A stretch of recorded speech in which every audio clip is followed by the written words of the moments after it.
Good morning sa inyo. Morning talaga. Yeah, still busy right now. I'm supposed to go to the IRS office but late na ako. Nakatulog ako ng mahaba. So anyway, so today, this is I think this is the second series na from yesterday where about the thou shalt not bear false witnesses against thy neighbor. And I hope you guys can get, kanina meron din, when I read some of the messages in my first, sabi, yung father daw niya was a victim of that false witnesses and until nga, now. Sa kanila, hindi na sila galit. You know, hindi na, nawala ng galit nila doon sa tao, sa tao, whoever did that. Ganun din po. Ako din po ganun na nangyari. I was also a victim of false, mga witness na yan, na ginawan ako ng kwento, and look at that, what God has given me, and how kaya nga yung mga very close friend ko, kaya nga sabi ko, my very close friend knows who I am, what my attitudes are, what I had become, yung pagbabago sa buhay ko.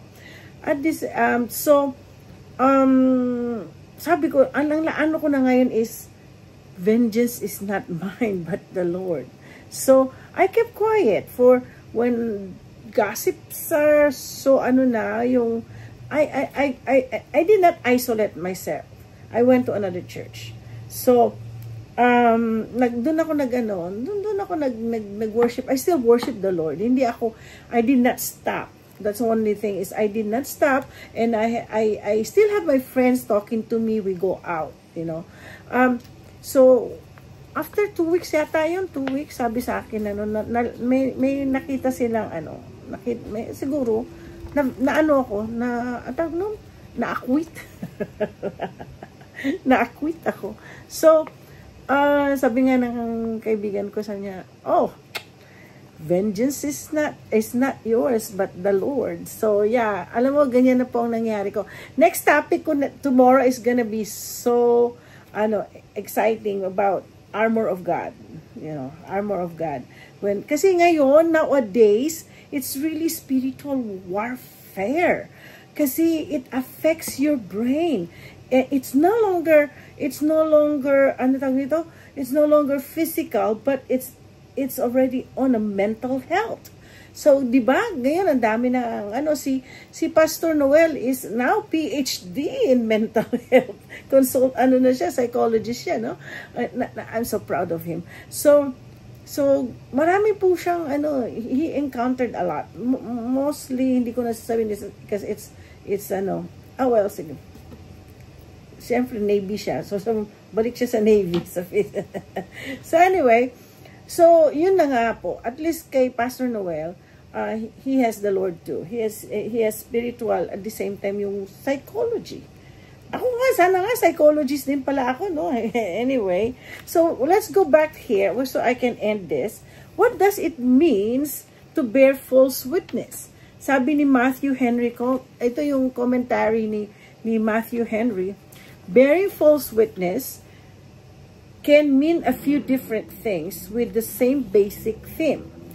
He stated that the meaning as speaking falsely in any matter, lying, equivocating, and anyway devising and designing to deceive our neighbor.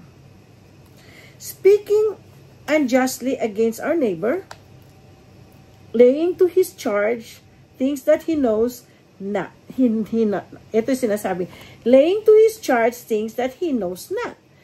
People create stories that they don't even know who that person is. Yan na po yun. Oo. Yun na. Kaya medyo mag-iingat-ingat po tayo. Pero minsan, mga tao, parang they are so strong enough to do and fight for this kind of matter. You know, they fight and destroy someone. And they're not scared of up there. But they still claim that they're also praying. questionable. No comment. So sabi dito, either judicially upon oath or in common converse, slandering, backbiting, and devouring, to raise our own reputation upon the ruin of our neighbors. Okay. Therefore, bearing false witness is not passive. It is an active assault against our neighbor. Okay?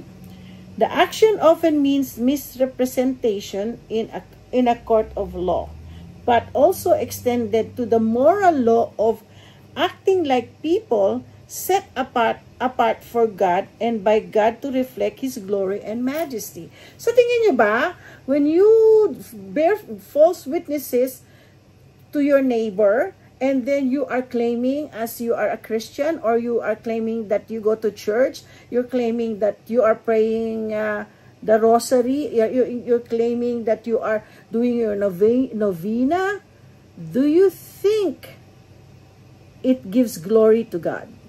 Kasi diba, sabi ko noon, what is the purpose of our lives? Is to give glory to God. Give glory to God. Okay? Why is bearing false witness a big deal? Okay. Once again, God's people were coming out of 400 years of enslavement in a pagan country. They needed to be reminded that He was to be respected as the creator of the universe, the one true God. It would be offensive to Him to have idols made of Him that would be worshipped. He was the one who wanted the relationship with the people that He made. He would not take second place to any other God in their lives either. If they choose to follow Him, God would bless them. If not, life would be worthless. Okay. It's a big deal. And if they believe it was okay to bear false witness, murder, or steal, they would not receive His blessing. God will not bless you. If you still continue to bear false witnesses, murder, or steal, or slandering, or anyway, that you don't expect that God will bless you. Okay? What other verses in the Old Testament talks about bearing false witnesses? We also mention of lying, bearing false witness elsewhere in the Bible. After God gives the Ten Commandments, there follow a series of other laws related to subject as Hebrew servants, personally injury among the people, social responsibility, and more. The commandments were an overview followed by more specific details become common law. Okay. It's heading to laws of justice and mercy. Sabi dito sa Exodus 23 verse 1 to 3, you shall not spread false report. You shall not join hands with wicked men to be malicious witness. You shall not fall with the many to do evil, nor shall you bear witness in a lawsuit, siding with the many so as to pervert justice, nor shall you be partial to a poor man in his lawsuit. O diba? The passage is bearing truth, the opposite of bearing false witness. I believe the rest of God's commandment to His people concerning their neighbors imply something larger. They imply bearing the truth regarding them, telling the truth, standing up for our neighbor if someone is witnessing false against them, not taking something of theirs that doesn't belong to us, and keeping our promises. All this action bring truth to bear in our relationship with them. Okay. The Hebrew for Christian says, note that the Hebrew letter for truth, emet, is composed from the first, middle, and last letters of the Hebrew. Oh gosh, alam mo, I miss studying. when the first time we went to Israel in 1995, we started to learn how to sing the Yemen dance. I miss those. And then some mga songs that we have. So when we get to Israel, because we're attending the Feast of the Tabernacle, so we have to do that one. So yeah, it's so much fun, and then learning some of the language. Thus, in a relation to our neighbor, which really everyone, we are to be truthful and bear witness to the truth of all our moments of life. By lying, by bearing false witness, we effectively deny our relationship to the one who said, I am the way, the truth, and the life. Okay. What did Jesus teach about truth in the New Testament? In Matthew 5, verse 37, Jesus teaches, let your yes be yes, and your no, no. Jesus' warning emphasizes speaking truthfully in all circumstances, reflecting a heart of integrity and sincerity. When Jesus said, verily, verily, I tell you, or truly I say to you, which appears several times in the New Testament, he wasn't giving this listener a pass to misunderstand what he was saying. He spoke about the truth of who he was as God's son, the truth about God's love and justice, the truth of the kingdom of God, the truth about salvation, the truth of his betrayal and death prophecies. He spoke to his disciples and followers with the urgency that a verily, verily implies. Oh, alam mo sa tulugon, you better be careful when Jesus said, verily, verily. Pinag-aralan namin ho yan. He did all the way, including the moment on the cross, when he told the thief on the cross, truly, I say to you today, you shall be with me in paradise. Okay, eto po.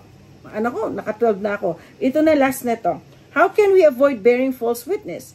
Misrepresenting someone in a court of law and committing perjury is an egregious way to bear false witness. But what about smaller sins against God's command regarding how we should treat each other? What about gossiping about someone without having all the facts, even if under the guise or asking for prayer for that person? Or when we are critical and backbiting of someone, even a brother or sister in Christ, because they make us look bad. If we keep our eyes fixed on Jesus and consider taking the plaque out of our own eyes before trying to remove the speck from other neighbor's eye, Matthew 7, verse 3 to 5, we will be less like bear false witnesses against our neighbors, bringing greater glory to God.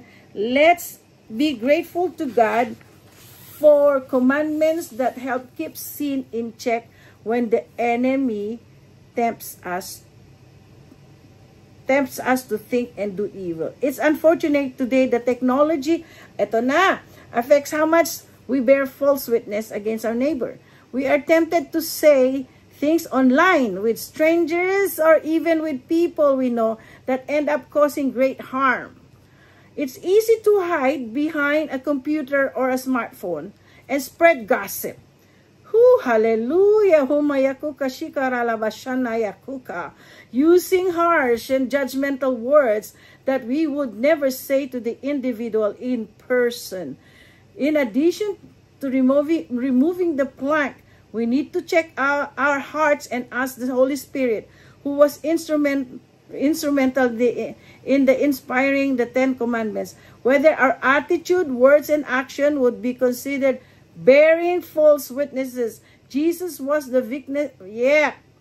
Jesus was the victim of false witness, and even though he was crucified, partly due to it, he forgave those who perjured themselves, lied, blasphemed against the King of Kings and the Lord of Kings. So, ladies and gentlemen, si Satan ayaw niya sabihin ko to. Nakita niyo? Hinubo ako. Satan doesn't want me to tell this one. This is the truth. Even Jesus was a victim of this. So, kaya nga po, is be careful sa mga tao sa social media. Just be careful. Kasi, I am praying na sana hindi mag-bounce back.